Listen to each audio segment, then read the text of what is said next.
ओम नमो भगवती वासुदेवाय नमः। आप सभी का दिन शुभ और मंगलमय हो। भगवान श्री हरि की कृपा आप सभी भक्तजनों पर बनी रहे। मित्रों, आज आंवला नवमी का दिन है। कार्तिक शुक्ल नवमी को आंवला नवमी का दिन होता है और आज की इस वीडियो में आप सभी सुनेंगे आंवला नवमी की व्रत कथा। तो आइए पूर्ण श्रद्धा भाव के साथ आंवला नवमी की कथा को सुनते हैं। प्रेम से बोलिए श्री हरि विष्णु भगवान की जय, माता लक्ष्मी की जय। काशी नगर में एक निसंतान धर्मात्मा वैश्य रहता था। एक दिन वैश्य की पत्नी से एक पड़ोसन बोली, यदि तुम किसी पराये लड़के की बलि भैरव के नाम से चढ़ा दो तो तुम्हें पुत्र की प्राप्ति होगी। यह बात जब वैश्य को पता चली तो उसने अस्वीकार कर दिया, परंतु उसकी पत्नी मौके की तलाश में लगी रही। एक दिन कन्या को उसने कुएं में गिराकर भैरव देवता के नाम पर बलि दे दी। इस हत्या का परिणाम विपरीत हुआ। लाभ की जगह उसके पूरे शरीर में कोढ़ हो गया तथा लड़की की प्रेतात्मा उसे सताने लगी। वैश्य के पूछने पर उसकी पत्नी ने अपने पति को सारी बातें बता दी। इस पर वैश्य कहने लगा कि गोवध, ब्राह्मण वध तथा बाल वध करने वाले के लिए इस संसार में कहीं जगह नहीं है। इसलिए तू गंगा तट पर जाकर भगवान का भजन कर तथा गंगा में स्नान कर, तभी तू इस कष्ट से छुटकारा पा सकती है। वैश्य की पत्नी पश्चाताप करने लगी और रोग मुक्त होने के लिए माँ गंगा की शरण में गई। तब माँ गंगा ने उसे कार्तिक शुक्ल पक्ष की नवमी तिथि को आंवले के वृक्ष की पूजा कर आंवले का सेवन करने की सलाह दी, जिस पर महिला ने गंगा माता के बताए अनुसार इस तिथि को आंवले के वृक्ष का पूजन कर आंवला ग्रहण किया था और वह रोग मुक्त हो गई थी। इस व्रत व पूजन के प्रभाव से कुछ दिनों बाद उसे संतान की प्राप्ति हुई। तभी से इस व्रत को करने का प्रचलन बढ़ा। तब से लेकर आज तक यह परंपरा चली आ रही है। प्रेम से बोलिए श्री हरि विष्णु भगवान की जय। मित्रों, अब सुनिए आंवला नवमी की दूसरी पौराणिक कथा। आंवला नवमी की दूसरी पौराणिक कथा के अनुसार बहुत समय पहले एक सेठ जी थे। वह हर साल आंवला नवमी के दिन ब्राह्मणों को आंवले के पेड़ के नीचे बैठाकर भोजन कराते थे। इसके साथ ही उन्हें दान दक्षिणा में सोना, चांदी आदि भेंट करते थे। लेकिन यही सब चीजें उनके बेटों को बिल्कुल भी अच्छी नहीं लगती थी। ऐसे में वह अपने पिता से खूब लड़ते झगड़ते थे। इन सब चीजों से तंग आकर एक बार सेठ जी ने अपना घर ही छोड़ दिया और दूसरे गांव में जाकर बस गए। इसके साथ ही उन्होंने अपना दोबारा से जीवन यापन के लिए एक छोटी सी दुकान रख ली। इसके साथ ही दुकान के आगे उन्होंने एक आंवले का पेड़ भी लगा लिया। भगवान की कृपा इतनी हुई कि सेठ जी की दुकान खूब चलने लगी। इस प्रकार सेठ जी अपना जीवन यापन करने लगे।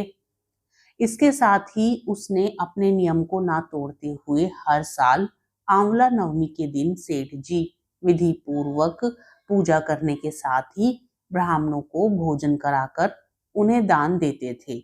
वहीं दूसरी ओर सेठ के पुत्रों का व्यापार ठप हो गया। ऐसे में सेठ के बेटों को समझ आने लगा कि वो अपने पिता के भाग्य से ही खाते थे। अपनी गलती समझकर वे अपने पिता के पास गए और अपनी गलती की माफी मांगने लगे। फिर पिता के कहने के बाद उन्होंने भी आंवले के पेड़ की पूजा करनी शुरू की और दान दक्षिणा करने लगे, ब्राह्मणों को भोजन कराने लगे। इसके प्रभाव से सेठ के बेटों के घर पहले की तरह खुशियां आ गई और सुख समृद्धि के साथ पूरा परिवार पहले की तरह रहने लगा। प्रेम से बोलिए श्री हरि विष्णु भगवान की जय। हम प्रार्थना करते हैं श्री हरि ने जैसी कृपा सेठ जी और सेठ जी के बेटों पर करी, वैसी कहानी सुनते कहते सब परिवार पर अपनी कृपा बनाए रखना। आंवला नवमी की तीसरी पौराणिक कथा अब हम सुनते हैं। प्रेम से बोलिए श्री हरि विष्णु भगवान की जय, माता लक्ष्मी की जय। कथा के अनुसार एक समय धन की देवी माँ लक्ष्मी पृथ्वी पर भ्रमण करने के लिए आई। उस समय उन्होंने पृथ्वी पर देखा कि सभी लोग भगवान शिव और श्री हरि विष्णु की आराधना कर रहे हैं। यह देख उनके मन में भी दोनों देवताओं की पूजा करने का ख्याल आया। लक्ष्मी जी ने सोचा कि आखिर दोनों देवों की पूजा एक साथ कैसे की जाए। लक्ष्मी जी इस सोच विचार में मग्न हो गई। कुछ पल बीतने के बाद उन्हें अफसोस हुआ कि धरती पर तो भगवान विष्णु और शिव जी को एक साथ केवल आंवले के पेड़ के सन्मुख ही पूजा की जा सकती है, क्योंकि सिर्फ आंवले में ही बेल और तुलसी दोनों के गुण मिलते हैं। इसके बाद लक्ष्मी जी ने आंवले के पेड़ के नीचे भगवान शिव और श्री हरि विष्णु की भावपूर्ण पूजा की। देवी लक्ष्मी की भक्ति देख श्री हरि और शिव जी प्रकट हो गए। इसके बाद माँ लक्ष्मी ने आंवले के पेड़ के पास भोजन पकाया और दोनों देवों को भोजन कराया। ऐसा कहा जाता है कि तभी से हर साल कार्तिक माह के शुक्ल पक्ष की नवमी तिथि पर अक्षय नवमी मनाई जाती है। इस दिन भगवान विष्णु और देवों के देव महादेव की पूजा करने से जीवन में सुख और शांति की प्राप्ति होती है।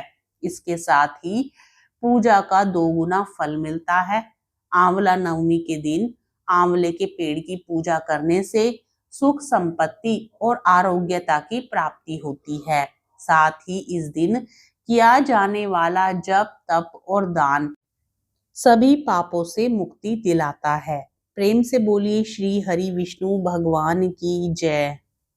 आइए अब सुनते हैं आंवला नवमी के दिन सुनी जाने वाली आंवल्य राजा की कथा। एक राजा था, उसका प्रण था वह रोज 1.25 मन आंवले दान करके ही खाना खाता था। इससे उसका नाम आंवल्य राजा पड़ गया। एक दिन उसके बेटे बहू ने सोचा कि राजा इतने सारे आंवले रोजाना दान करते हैं, इस प्रकार तो एक दिन सारा खजाना खाली हो जाएगा। इसलिए बेटे ने राजा से कहा कि उसे इस तरह दान करना बंद कर देना चाहिए। बेटे की बात सुनकर राजा को बहुत दुख हुआ और राजा रानी महल छोड़कर बियाबान जंगल में जाकर बैठ गए।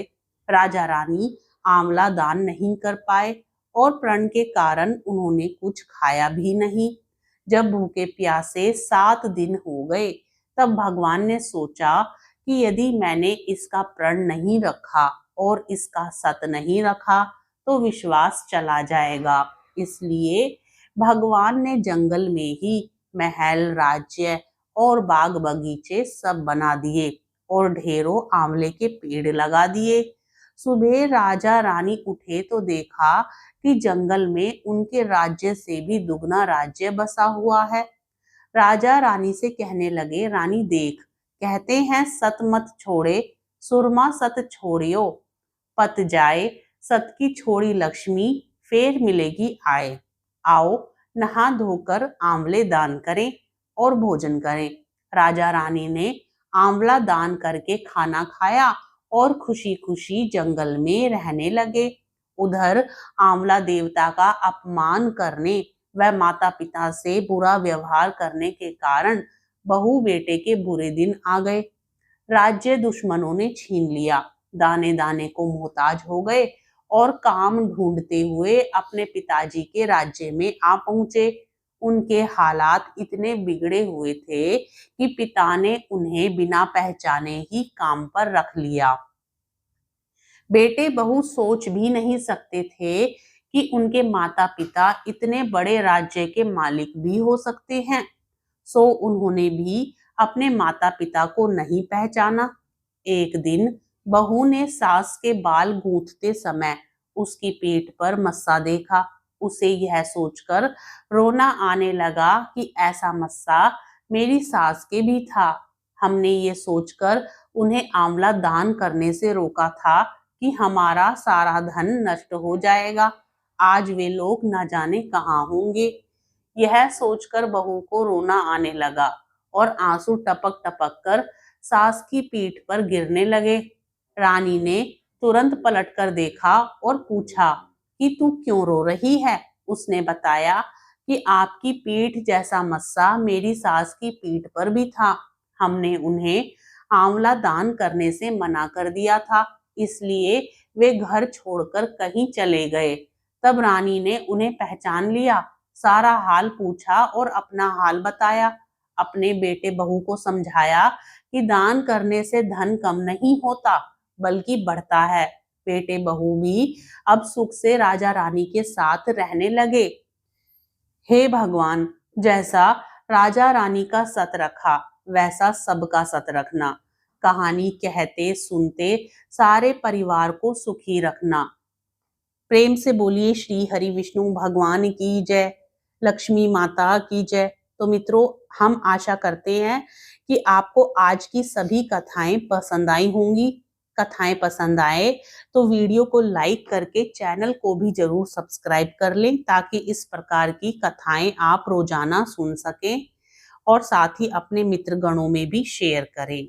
हरे कृष्णा कृष्णा कृष्णा हरे हरे, हरे राम राम राम हरे हरे।